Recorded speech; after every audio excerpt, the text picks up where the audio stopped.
परमेश्वर के वचन में जाने का। आइए हम परमेश्वर के वचन में से देखेंगे कि प्रभु आज हमसे क्या बात कर रहा है। जब हम बाइबल को पढ़ते हैं तो परमेश्वर ने हमें बाइबल में एक इंस्ट्रक्शन दी है प्रेयर की। परमेश्वर हर एक विश्वासी को बोलता है कि हर समय निरंतर हर एक सिचुएशन में, चाहे वो आपके फेवर में है, कैसी भी सिचुएशन है, परमेश्वर कहता है कि प्रार्थनाओं में क्या है, बने रहे। जब हम देखते हैं जीसस की लाइफ को, हम पढ़ते हैं मरकुस उसके 1:35 में, इसमें लिखा है कि भोर को दिन निकलने से बहुत पहले वह उठकर निकला और एक जंगली स्थान में गया और वहां प्रार्थना करने लगा। हालेलुया। कि जब हम जीसस की लाइफ को देखते हैं, इस वचन में लिखा है कि भोर को दिन निकलने से बहुत पहले, भोर का समय कौन सा होता है, 4 बजे का, 5 बजे का, लिखा है कि भोर को दिन निकलने से बहुत पहले, कि 4 बजे से भी बहुत, आई थिंक वो समय होगा 2 से 3 का या 1:30 से 2 के बीच का समय, कि लिखा है कि जब यीशु मसीह अलग जाकर क्या करते थे, प्रार्थना करते थे। क्योंकि उन्हें एक इम्पॉर्टेंस पता था प्रेयर की, क्योंकि वो जानते थे कि परमेश्वर ने जो काम मुझे बोला है, जो असाइनमेंट परमेश्वर ने मुझे, जो वर्क खुदा ने मुझे दिया है, वो मैं बिना प्रेयर के उससे कंप्लीट नहीं कर सकता। क्योंकि वो जानते थे कि मेरी लाइफ में क्या होने वाला है, तो परमेश्वर ने उनके लिए क्या रखा है, तो वो खुद जानते थे कि वो कौन है, वो कितने सामर्थी है। लेकिन फिर भी उनकी जो लाइफ थी वो प्रार्थना से भरी हुई थी। जब हम पढ़ते हैं बाइबल को, हम देखते हैं कि यीशु मसीह ज़्यादा समय अपना प्रेयर में रहते थे। वो अपने चेलों से अलग चले जाते थे और जाकर घंटों घंटों, कहीं पे लिखा है कि पूरी रात वो प्रेयर में स्पेंड करते थे, पूरी पूरी रात वो प्रार्थनाओं में बैठे रहते थे। तो अगर जीसस की लाइफ प्रेयर के ऊपर थी, तो हमारी लाइफ कितनी अधिक प्रेयरफुल होनी चाहिए यीशु मसीह के नाम से। एक छोटा सा काम कि बस अपने हाथों को उठाकर हमें हर रोज परमेश्वर के साथ बातचीत करनी है। जैसे हम अपने फैमिली मेंबर्स के साथ हर रोज बैठते हैं, उनसे पूछते हैं, बात करते हैं, तो वैसे प्रार्थना भी परमेश्वर के साथ एक रिश्ता है, एक बातचीत करना है। प्रार्थना का मतलब सिर्फ बोलना ही नहीं है, परमेश्वर की सुनना भी है। कि जब हम अपनी रिक्वेस्ट परमेश्वर के आगे रख रहे हैं तो प्रभु हमसे क्या बात कर रहा है, परमेश्वर हमसे क्या कहना चाहता है। हालेलुया। लेकिन आज यही छोटी सी बात है कि जो हर विश्वासी को लगता है कि मुझसे हो नहीं पाती, लेकिन ये कितना सिंपल है। देखिए कि आज हमें प्रेयर के लिए कोई, परमेश्वर ने हमारे लिए कंडीशन नहीं रखी। परमेश्वर ने ये नहीं कहा कि सुबह पहले तू अगर नहाएगा तभी तू प्रेयर में बैठ सकता है। तो कितना सिंपल है हमारे लिए कि परमेश्वर ने ये नहीं कहा कि एक पर्टिकुलर ही जगह पे आकर तू प्रेयर करेगा तो ही मैं तेरी सुनूंगा, अगर तू इस समय ही प्रेयर करेगा तो ही मैं तेरी सुनूंगा। कोई कंडीशन नहीं रखी परमेश्वर ने हमारे लिए, कोई परमेश्वर ने पर्टिकुलर चीज नहीं रखी। परमेश्वर चाहता है कि वो क्या देखता है, वो परमेश्वर हमारे मन की शुद्धता को देखता है, वो हमारे हार्ट को देखता है। एक बच्चा अपने माँ बाप के पास सुबह जाता है तो पेरेंट्स ये नहीं बोलते कि जा पहले नहा के या फिर मेरे पास मुझे विश करने आना, फिर मुझे मिलने के लिए आना। जब एक बच्चा सुबह उठता है तो वो सबसे पहले अपने पेरेंट्स के पास भागता है, अपने मदर को, अपने फादर को वो ढूंढता है। तो वैसे ही परमेश्वर चाहता है कि जैसे ही हम अपनी आंखों को खोले तो हम अपने हेवनली फादर को, अपने स्वर्गीय पिता को हम ढूंढे। हम जैसे ही हमारी आंखें खुले तो सबसे पहले हमारे हाथ में हमारा फोन ना हो, हम ये ना देखें कि अच्छा मुझे व्हाट्सएप पे किसने मैसेज किया है, कितने लोगों ने फेसबुक पे मुझे लाइक किया है, कितनों ने मेरी फोटोज को चेक किया, लाइक किया, या हम ऐप देखने लग जाए, इंस्टाग्राम को देखने लग जाए। परमेश्वर चाहते कि जैसे ही हम सुबह अपनी आंखों को खोले तो हम सबसे पहले अपने हाथों को उठा के हम परमेश्वर के सामने घुटनों पे आए, हम परमेश्वर का धन्यवाद करें कि परमेश्वर कि तूने मुझे आज का दिन दिखलाया। परमेश्वर ये तेरी दया है, ये तेरी ग्रेस है एक मेरे ऊपर। कि बहुत सारे लोग हैं परमेश्वर कि जिनको ये दिन, ये सुबह नसीब नहीं हुई, लेकिन परमेश्वर ये तेरे अनुग्रह के द्वारा है कि तूने मुझे आज का दिन दिखलाया। परमेश्वर तेरा धन्यवाद हो। जब हम अपने दिन की शुरुआत प्रार्थना से करते हैं तो फिर हम देखते हैं कि हम जहाँ भी जाते हैं, चाहे हम अपनी जॉब पे जा रहे हैं, अपने बिजनेस में जा रहे हैं, चाहे आप एक हाउसवाइफ हैं, तो जब आप अपने डे की शुरुआत परमेश्वर के साथ बातचीत करने के द्वारा करते हैं, धन्यवाद के साथ करते हैं और उससे ग्रेस को मांग के करते हैं कि परमेश्वर मैं चाहे कुछ भी कर रहा हूँ, परमेश्वर उसमें, परमेश्वर मुझे तेरी हेल्प की ज़रूरत है। चाहे मैं एक हाउस वाइफ हूँ तो घर को संभालने के लिए, बच्चों को गाइड करने के लिए परमेश्वर मुझे क्या चाहिए, तेरी ग्रेस चाहिए। अगर मैं जॉब करता हूँ तो परमेश्वर मुझे उस जॉब में परमेश्वर तेरी ग्रेस चाहिए। अगर मैं बिजनेस में हूँ तो वहाँ पर भी परमेश्वर मुझे क्या है, मुझे तेरी ग्रेस चाहिए। अगर मैं सेवकाई में हूँ, सेवा में हूँ, उसमें भी परमेश्वर मुझे तेरी हेल्प चाहिए, तेरी ग्रेस चाहिए, क्योंकि बिना परमेश्वर के हम कुछ भी नहीं है। विदाउट परमेश्वर के हम कुछ भी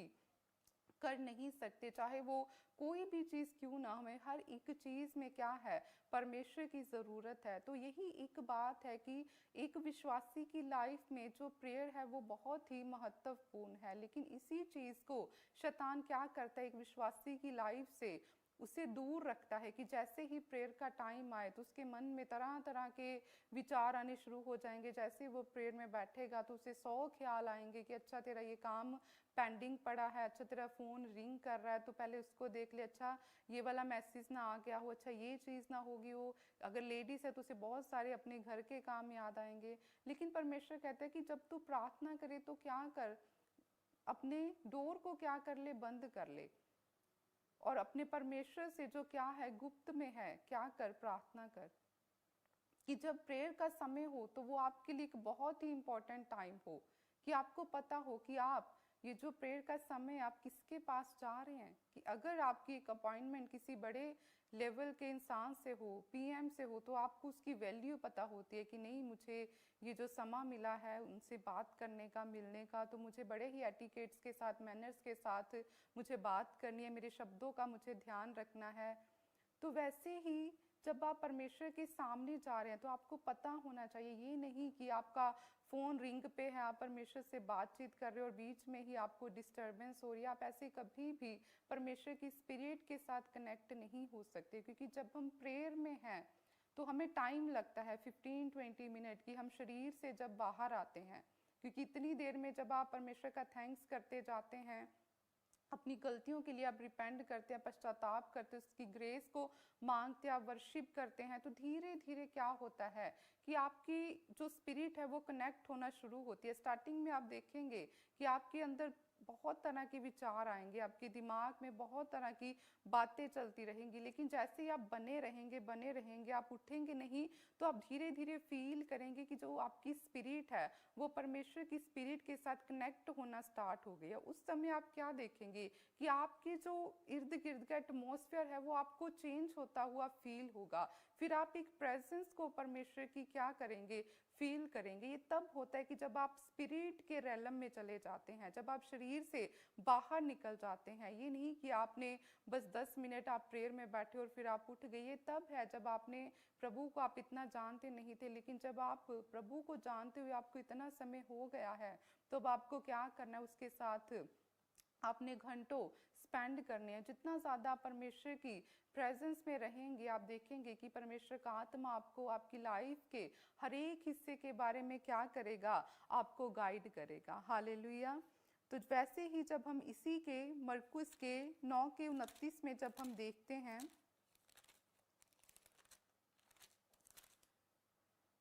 तो उसमें भी हम देखते हैं कि जब लोग एक व्यक्ति को जिसमें एक अशुद्ध आत्मा थी उसे लेकर आए, यीशु के चेलों के पास लेकर आए, तो चेलों ने बहुत कोशिश की लेकिन वो क्या है, उसे निकाल नहीं पाए।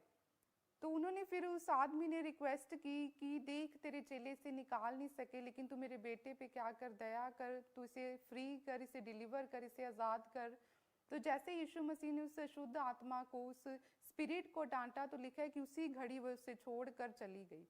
तो बाद में चेले उससे पूछने लगे कि ऐसी क्या बात है जो हमसे वो नहीं निकली, कि हमने तो इतना जोर लगाया। फिर जीसस ने उन्हें बताया, इसमें लिखा है कि उसने उनसे कहा, ये जाति बिना प्रार्थना किसी और उपाय से नहीं निकल सकती। हालेलुया। तो जीसस ने उन्हें एक सीक्रेट बताया। सीक्रेट क्या था? प्रेयर। जीसस ने बताया कि अगर तुम्हारी लाइफ प्रेयरफुल नहीं है तो फिर तुम किस अथॉरिटी के साथ शैतान का सामना करोगे। लेकिन अगर तुम्हारी लाइफ प्रेयरफुल है, अगर आप प्रार्थना करने वाले व्यक्ति है, तो फिर आप क्या करोगे, आप शैतान का सामना करोगे और वो आपके सामने से क्या होगा, भाग निकलेगा यीशु मसीह के नाम से। लेकिन चेले वो उसे नहीं निकाल सके। तब भी उन्होंने बाद में जीसस से पूछा कि हमें बता तो सही, ऐसी क्या बात थी कि जीसस ने एक ही बार में उसे डांटा और वो शुद्ध स्पिरिट जो थी उसमें से उसी टाइम ऑन दी स्पॉट निकल गई, इंस्टेंटली। लेकिन चेले इतनी देर से मेहनत करते गए लेकिन उनसे वो नहीं निकली। तो जीसस ने उन्हें सीक्रेट बताया कि सीक्रेट जो इसका रहस्य है वो ये है कि ये जो जाति है ये ढीठ जाति है। ढीठ समझते हैं ना, ढीठ व्यक्ति बातों से नहीं मानते। कि ये जाति, उसने कहा कि बिना प्रार्थना किसी और उपाय से नहीं निकल सकती। हालेलुया। तो इसीलिए हमारी लाइफ में जो भी प्रॉब्लम्स है, हमें क्या करना है, उसका सामना किस रीति से करना है, प्रेयर में बैठकर अपने घुटनों पे आके परमेश्वर के सामने। ड्रीम 11 पे इस हफ्ते लग रहा है कि कोई वे आउट नहीं है, आगे इतना बड़ा समुंदर है और पीछे फिरौन की सेना है रथों घुड़सवारों के साथ, और मैं क्या हूं, मैं मिडल में हूं। लेकिन उसी समय मूसा ने क्या किया, परमेश्वर ने कहा कि अपने हाथों को उठा, और उसने जैसे ही अपने हाथों को उठाया और वो लाठी मारी, लिखा है कि वो लाल समुंदर दो भाग हो गया। परमेश्वर ने एक आम रास्ता जैसे होता है वैसे उनके लिए बना दिया, और जैसे ही फिरौन आया, परमेश्वर ने ज्यों का त्यों कर दिया समुंदर को, सब खत्म फिरौन का। तो उसी रीति से जब हमें लगता है कि नहीं मेरे जीवन में कोई वे आउट नहीं है, जब हमें लगता है, हमारी सोच ये कहती है कि नहीं अब कुछ नहीं हो सकता, लेकिन फिर भी जब हम अपने परमेश्वर का सहारा लेते हैं, फिर भी हम उसके सामने बैठते हैं, और फिर भी हम अपना फेथ उसे दिखाते हैं कि नहीं प्रभु, अब भी मेरा भरोसा तेरे ही ऊपर है, क्योंकि तू जीवित है परमेश्वर। क्योंकि मेरी सहायता कहाँ से आती है, स्वर्ग से आती है, मेरे परमेश्वर की ओर से आती है, जो कौन है, जो इस धरती और आकाश का करता है, जो इसे बनाने वाला, इसे रचने वाला परमेश्वर है। तो आज भी हमारी हेल्प कहाँ से है, स्वर्ग से है, उस परमेश्वर की ओर से है। आज भी वो परमेश्वर अपने सिंहासन पर बैठा है। आज भी जब हम उसके अनुग्रह के सिंहासन के सामने जाते और उससे मांगते हैं दया को, तो वो परमेश्वर आज भी क्या करता है, हमारे ऊपर अपनी दया को उतारता है यीशु मसीह के नाम से। लेकिन हमें क्या करना है, वेरी सिंपल, अपने हाथों को उठा के हर रोज परमेश्वर के सामने जाना है। ये नहीं कि पहले मैं नहाऊंगा तो फिर ही मैं परमेश्वर से बात कर सकता हूं, नहीं। जैसे ही आपकी आंखें खुली, आप सबसे पहले अपने परमेश्वर के पास जाए, एक बच्चे की तरह, कि बच्चा सबसे पहले पेरेंट्स को ढूंढता है, आप भी अपने परमेश्वर को ढूंढने में के लिए बैठ जाए। हालेलुया। जब आपको इंपॉर्टेंस पता चलेगी प्रार्थना की, कि एक धर्मी जन की प्रार्थना के प्रभाव से क्या हो सकता है, क्योंकि प्रार्थना, फास्टिंग, वचन, संगति, ये क्या है, ये मसीह लोगों के लिए जंग के हथियार है, उनकी लड़ाई के हथियार है, शैतान के विरुद्ध, उन बीमारियों के विरुद्ध, उन अंधकार की शक्तियों के विरुद्ध। तो जब हम अपने अधिकारों का यूज करते हैं, जब हम हमें पता है कि कौन सी चीज परमेश्वर ने मेरे लिए रखी है, कि अगर ये दुष्ट मेरे सामने है तो इसका सामना मुझे किस रीति के साथ करना है, मुझे आत्मा में होके करना है, तो फिर परमेश्वर भी हमें जयवंत करता है यीशु मसीह के नाम से। हालेलुया। लेकिन हमें समझना होगा कि प्रेयर लाइफ की इम्पोर्टेंस क्या है, कि अगर मैं हर रोज अपने परमेश्वर के सामने जाऊंगा तो फिर मेरी लाइफ किस लेवल की होगी। लेकिन आपको परमेश्वर के साथ हर रोज सहभागिता में रहना होगा, कि जैसे कल भी बताया था कि एक दिन खाना खा के हम 1 महीना जीवित नहीं रह सकते। अपने फोन को आप एक दिन चार्ज करके आप कहेंगे 7 दिन चल, वो नहीं चलेगा। एवरी डे आपको चार्ज करना पड़ेगा उससे, क्योंकि इसका बैटरी सिस्टम ही ऐसा है। तो वैसे ही आपको हर रोज अपनी स्पिरिट को क्या करना है, चार्ज करना है। किसके द्वारा? जब आप प्रेयर में बैठते हैं, जब आप फास्टिंग में जाते हैं, जब आप परमेश्वर के वचनों को हर रोज आप पढ़ते जाते हैं, तो फिर ये वचन जो परमेश्वर के मुंह से निकला हुआ वचन है, जो जीवित है, जैसे जैसे आप इन वचनों को पढ़ते हैं, परमेश्वर का जो जीवन है वो फिर हमारे अंदर आता है। एक बीमार जब इन वचनों को हर रोज पढ़ता है, जब वो समझ जाता है कि नहीं, मेरा जो हल है, अगर अब डॉक्टर ने मुझे बोल दिया है कि कुछ नहीं हो सकता, तो कोई बात नहीं, वो हेवनली परमेश्वर अभी वो मेरे पास है, तो मैं क्या करूँगा, मैं परमेश्वर के कहने के अनुसार चलूँगा। मैं हर रोज प्रार्थना में बैठूंगा, मैं परमेश्वर के वचनों को पढ़ूंगा, और जैसे जैसे वो परमेश्वर के वचनों को पढ़ता जाएगा, परमेश्वर का जीवन उसके अंदर आता जाएगा यीशु मसीह के नाम से। हालेलुया। लेकिन ये कब होगा? जब हमें वैल्यू पता होगी। क्योंकि जब हम देखते हैं एलिया की लाइफ में कि वो प्रेयरफुल था, परमेश्वर के सामने बैठने वाला था, तो अगर वो परमेश्वर के सामने बैठने वाला था तो तभी उसने अहाब राजा के सामने इतनी अथॉरिटी के साथ उसने बोला कि मेरे कहे बिना राजा ना तो बारिश होगी ना ओस पड़ेगी। एक हियाव था उसके अंदर। वो हियाव कब आता है? जब आप परमेश्वर के साथ हर रोज बने रहते हैं, फिर आपको पता होता है कि नहीं, मेरा एक रिश्ता परमेश्वर के साथ है।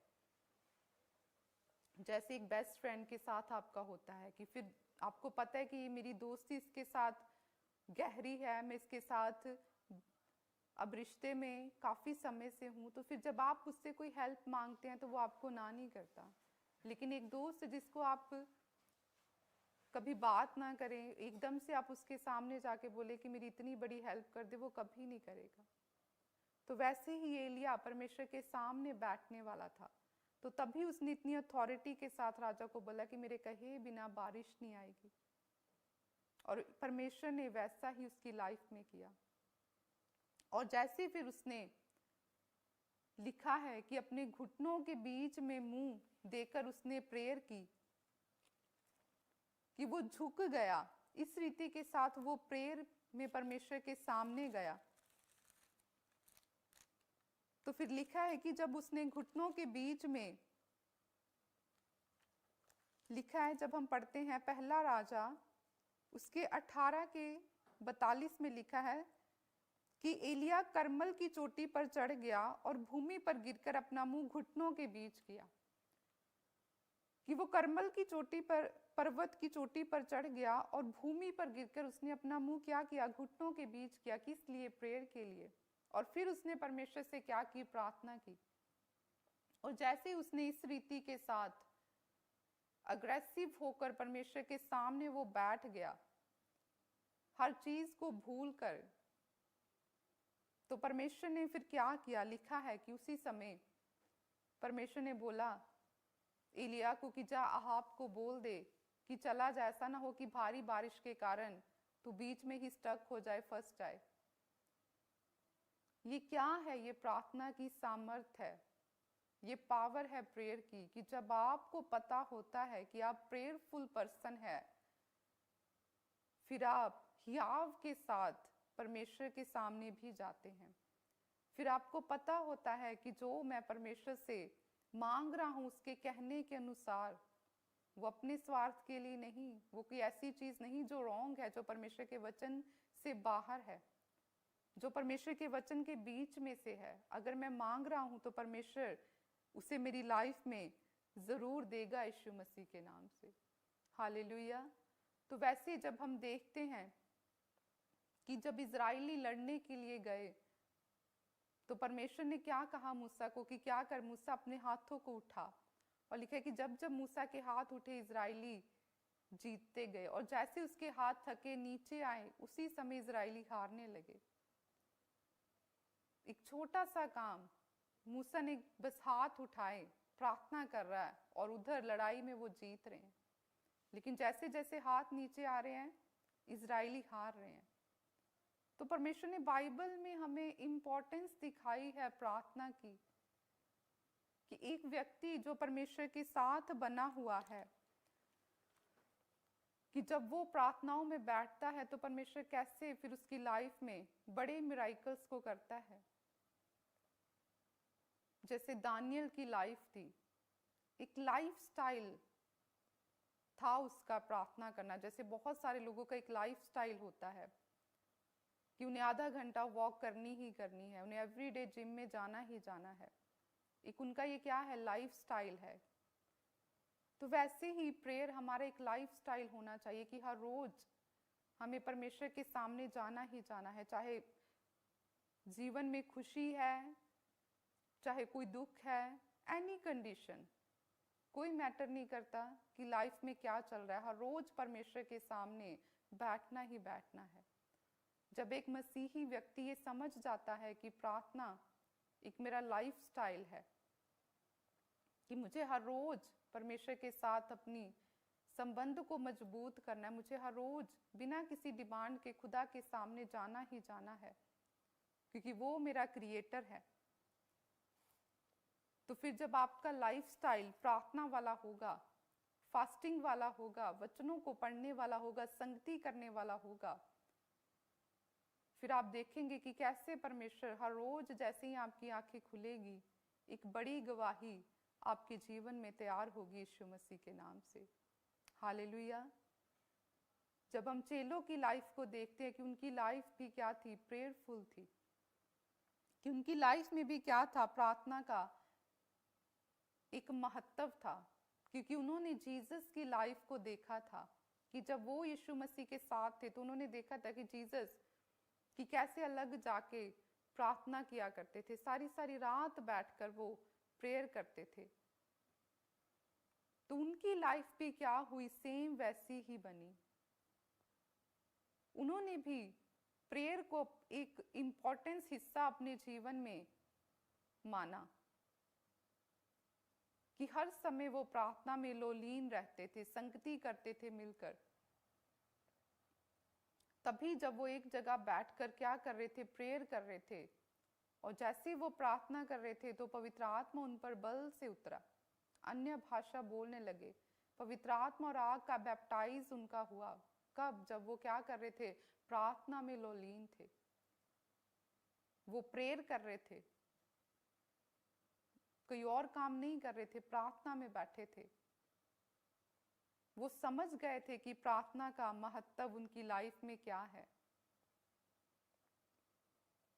तभी वो सामर्थी होते गए, तभी परमेश्वर उनके द्वारा इतने बड़े सामर्थ्य के काम करता था कि प्रभु ने बोला कि तुम मुझसे भी बड़े बड़े काम करोगे। और परमेश्वर ने उनकी लाइफ में दिखाया, क्योंकि उन्होंने समझा कि प्रेयर के बिना हम कुछ भी नहीं कर सकते। तो जैसे ही पतरस और यूहन्ना जा रहे थे मंदिर में प्रार्थना के लिए, तो उसी घड़ी क्या हुआ, जन्म के लंगड़े को उन्होंने क्या किया, चंगा किया। वो क्या करने के लिए जा रहे थे, प्रेयर करने के लिए जा रहे थे। तो जब हम समझते हैं प्रार्थना का महत्व कि नहीं, जो मेरा प्रेयर का समय है वो मेरा प्रेयर का ही समय है, जब मुझे प्रार्थना में बैठना है तो मुझे अपने फोन को फिर साइड करना है, ताकि मेरी स्पिरिट मेरे परमेश्वर की स्पिरिट के साथ कनेक्ट हो सके। मेरी आंखें बंद होनी चाहिए। फिर ये नहीं कि मैं प्रेयर में हूं और इधर से मेरा फोन रिंग कर रहा है। अपनी फैमिली को बता के जाए कि मैं प्रेयर में बैठा हूं, प्लीज मुझे इतना टाइम डिस्टर्ब नहीं करें। एक ऐसा टाइम रखें, आप सुबह जल्दी उठे, रात को प्रेयर में बैठे। रात को तो कोई काम नहीं है, 12 बजे के बाद आपको फिर कोई काम नहीं है, लेडीज को घर का काम नहीं है, आप जॉब करते हैं, रात को तो आपको कोई जॉब नहीं है, कोई वर्क नहीं है, आपका बच्चों का कोई काम नहीं है, तो आप तब प्रेयर में बैठ सकते हैं। लेकिन एक ऐसा समय रखें कि जिसमें आप परमेश्वर के साथ कनेक्ट हो सके। याद रखें कि अगर जीसस की लाइफ प्रेयरफुल थी तो हमारी लाइफ भी कैसी प्रेयरफुल होनी चाहिए। कि अगर एक व्यक्ति जो मसीही है और उसकी लाइफ प्रार्थना रहित है तो फिर वो प्रॉब्लम से घिरा हुआ है। लेकिन अगर वो प्रेयरफुल है तो फिर परमेश्वर का एक सुरक्षा का कवच उसके इर्द गिर्द है, परमेश्वर की एक हेवनली प्रोटेक्शन उसके साथ होगी। फिर दुख तो आएंगे लेकिन वो गिरेगा नहीं, क्योंकि परमेश्वर क्या करेगा, उसे संभाल के रखेगा। जैसे दानियल को परमेश्वर ने रखा, एक छोटी सी आदत प्रेयर करने की उसकी, कि दिन में 3 बार परमेश्वर के सामने जाना ही जाना है। ये उसका लाइफ स्टाइल था कि कुछ भी हो जाए वो दिन में 3 बार परमेश्वर के सामने अपने हाथों को उठाता था, उससे बातचीत करता था। तभी तो उसके अंदर इतना हियाव था कि जब राजा ने बोला कि जो राजा के बिना किसी और की उपासना करे वो क्या होगा, शेरों की मांद में डाला जाएगा। लेकिन उसने फिर भी परमेश्वर की उपासना करना, परमेश्वर के सामने अपने हाथों को उठाना नहीं छोड़ा। वो अपनी उसी लाइफस्टाइल के अकॉर्डिंग, दिनचर्या के अकॉर्डिंग अपने हाथों को उठाता गया। तो जब उसे शेरों की मांद में डाला तो परमेश्वर ने क्या किया, उसे वहां पर भी संभाल के रखा। परमेश्वर ने उसे और ज्यादा ब्लेस किया, ऊंचा किया। किस वजह से? एक आदत थी प्रार्थना करने की। तो वैसे ही जब हमें एक आदत लग जाएगी प्रार्थना करने की, फिर हम कभी भी बिना प्रार्थना के नहीं रहेंगे। आपको एक दिन मुश्किल लगेगा प्रार्थना में बैठना, 2 दिन लगेगा, 3 दिन लगेगा, लेकिन चौथे दिन आप भागते जाएंगे। आप देखेंगे कि अच्छा अब समय हो गया प्रेयर का, तो नहीं, मुझे परमेश्वर के सामने बैठना है। आपको समझना पड़ेगा कि ये शरीर आपको कभी अलाउ नहीं करेगा कि आप परमेश्वर की संगति में बैठे, आप बढ़े। लेकिन हमें क्या करना पड़ेगा? अपनी देह को, पौलुस कहता है कि मैं मारता हूं, कूटता हूं। इसका मतलब ये नहीं कि वो अपने शरीर को डंडे मार रहा है। इच्छाओं को मारना, कि मन नहीं करे तब भी बैठना ही बैठना। कि मेरा अगर मन कहे कि नहीं प्रार्थना नहीं करनी, तो अगर आपने अपने मन की सुन ली, इट मीन्स आप अपने शरीर के आगे झुक गए। तो फिर शरीर क्या करेगा? आपको कंट्रोल करना स्टार्ट कर देगा। फिर वो दूसरे दिन भी ऐसा ही करेगा, कोई और बहाना याद दिलाएगा कि आज तू थका है, आज रहने दे। लेकिन जब आपका मन कहे कि नहीं आज तू रहने दे, और फिर भी आप बैठ जाएं परमेश्वर के सामने, आपने क्या किया? आपने शरीर को अब जीत लिया है यीशु के नाम से। फिर ये शरीर आपको परमेश्वर के साथ संगति करने से रोक नहीं पाएगा। हालेलुया। याद रखें, आपकी प्रार्थनाएं वो कर सकती है जो आपने कभी नहीं सोचा। आपकी प्रार्थनाएं परमेश्वर का वो बड़ा फेवर आपकी लाइफ में लेकर आ सकती है जो आपके लिए इम्पॉसिबल है। वो लाल समुंदर आपकी प्रार्थनाएं 2 भाग कर सकती है जो आपको लगता है कि ये कभी नहीं हो सकता। तो इसीलिए हमें प्रार्थना के महत्व को समझना होगा कि क्या इम्पोर्टेंस है प्रेयर की हमारी लाइफ में। हालेलुया। तो आइए हम परमेश्वर की महिमा के लिए गवाही को देखेंगे। सभी कलेशिया को जय मसीह की, प्रोफिट जी को जय मसीह की। मैं हनुमानगढ़ राजस्थान की रहने वाली हूँ। मेरा नाम रेनिका है। मेरी गवाही ये है कि 7 साल से मैं कोई बेबी कंसीव नहीं कर पा रही थी, और प्रोफिट जी प्रोफेसी कर रहे थे कि जिनके पास बेटे नहीं है, परमेश्वर उन्हें बेटे के साथ ब्लेस करने के लिए जा रहा है। आपको गुड न्यूज़ मिलेगा, जल्दी बेटे की आशीष मिलेगी यीशु मसीह के नाम में। तो मैंने इस प्रोफेसी को रिसीव किया सच्चे दिल से, और आज मैं 3 महीने से प्रेग्नेंट हूँ। परमेश्वर ने मुझे बड़ी गवाही के साथ ब्लेस किया है। इसके लिए मैं सारी आदर महिमा प्रोफिट बलजिंदर सिंह जी को और सच्चे दिल से परमेश्वर का धन्यवाद करती हूँ। जोरदार तालियों से ऑनलाइन चर्च, जोरदार तालियों से सब स्तुति करे, सब महिमा करे।